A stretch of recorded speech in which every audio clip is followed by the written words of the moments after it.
I have my own little house story. Was right? there and it's typical Dave Regina fashion here. I'm excited. Yeah, this is good. I've been saving it too because it actually happened the day after we recorded with the wives. It was extremely cold the next night, right? Yeah. So I wake up in the middle of the night. Thank God Callie was with her grandparents, so she was not here. I wake up, I look at the thermostat, it's like 63 degrees. I'm like, this is a little cold, right? So I I turn it up, then I go into the bathroom, and now I feel the air is a little bit cold, but this is 3 a.m. I'm like, I'm not going to deal with it. I'm going to go back to sleep, right? So wake up a couple hours later, look at the thermostat, 61 degrees. I'm like, all right, this is terrible. Run downstairs, and I'm like, babe, I'm going to go look at the boiler. She starts laughing, like, what are you going to do with the boiler? I'm going to go look at it. Yeah, little backstory. House is essentially brand new from the studs up. The only thing that was not replaced was the boiler, right? So we've had in the back of our mind, you know what, we got to put away some money because at some point the boiler's going to go, right? It's like 20 plus years old. So we know that that's coming. I'm just like, damn, this happened at a bad time because it's the coldest day of the year and now my boiler's shot. Go downstairs, I got nothing, Mike. I'm feeling it's just cold, right? So what do you do? Are you like shaking No, it? I'm feeling the pipes because usually like I touch it, it's like, oh, warm. All right, I guess it's working. You know, this is just ice cold. Okay. So I'm like, I come upstairs, babe, I think the boiler's toast. All right, call the guy. I'm not going to mention the service that we have because it's probably not great what went on from here going on. It's Sunday now. So I'm like, this is going to be double time, right? My man comes, great guy. He looks at it. He's like, you got nothing. You really got nothing. And he goes, let me ask you a question. You have a switch at the top of the stairs, right? I'm like, yeah, it's always on. He's like, by any chance, did you look to see if it was off?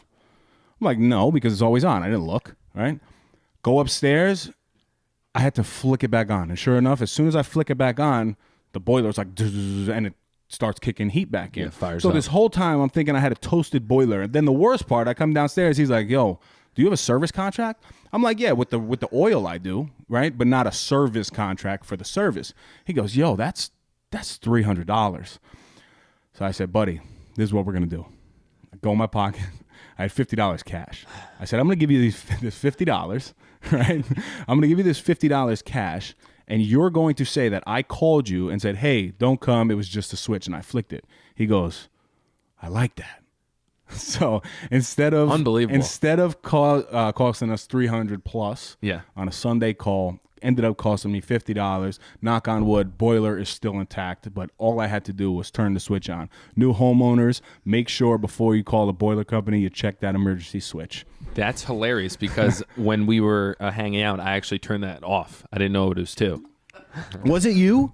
I don't know. The funny thing is, did I come down here? It was definitely one of the women, I thought, because the wife had some of the lovely ladies over. Yeah, I wasn't here. It was you, most you recent. snake. No. Yeah, you imagine it was me, and I'm just you definitely see if did you that. can figure that so out. There you go. That's our house story. That is like the number one thing that I do too. Like with things is like I don't even check if it's plugged in. Right. Yeah, you're just like something's broken. Yeah.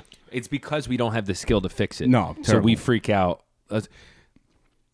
To build off your story and just add to it, remember how I did all those little projects during COVID? Yes. Or not during COVID, during lockdown, the initial lockdown? Yep. Redoing all of them. I screwed everything up. I am on team delegate with Dave. I will not. Listen to me. I'm making a promise right now. I will not hammer a nail in anything in the near future because it's just not worth it. You get a guy that knows what he's doing, and you create a good relationship, and he does the right thing for you. You do the right thing for them. That's how you get through life. Hell of a move too. I'm going to call you. Just tell me to put the switch up. Here's cash. Right. That's the most Dave move. So I asked my wife when I came upstairs. She's like, "What did you just do?" She's like, "What? What'd you tell her? What did you just? Did you say you fixed it? No. He was here. He came in the house. Oh, he told her. Yeah, he had to tell me. But she was like, because I said, okay. I said, would you ever have done that? And she goes, no, I would have paid $3,000-$5,000. I don't know. I would have too. Yeah. I'm just happy that the boiler's back on, right? Yeah. And I said, no, I'm happy too. But when I felt in my pocket, I had a little cashish on me. I'm like, here you go, man. Yeah. I figured he would either bite on it or not, and he was all day for it. Because think about it, he gets his hourly wage or his salary. Yeah, he's not gonna receive any of that $300 that goes to the company. No, it's right? it's a smooth move. I felt like I did him a little service. You did. I did a little Sunday service. Right? Nice win-win. And that's what I'm about. Win-win, Mike. Well, the heat feels great in here, so you did a good job. I don't know. We keep it a little icy down here in the basement, but